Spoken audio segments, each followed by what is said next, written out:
الحمد لله تمام. احكي لنا عن طريق ايه؟ كنت بقلب على الريلز في الانستجرام ولقيت كيان. انا كده كده كنت بدور على كلينيك كويسه يعني علشان اعمل اسناني، وحسيت ان المكان كويس ارتحت له قوي، فدخلت كلمتهم دي ام وحددت ميعاد وجيت على طول. من اول ما جيت المكان الاستقبال كان حلو قوي، كويس قوي، ناس محترمه.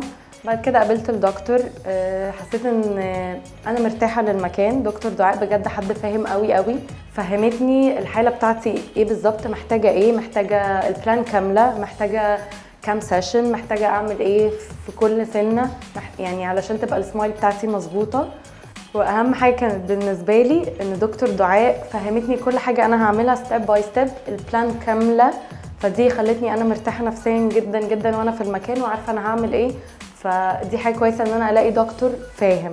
شكرا كيان.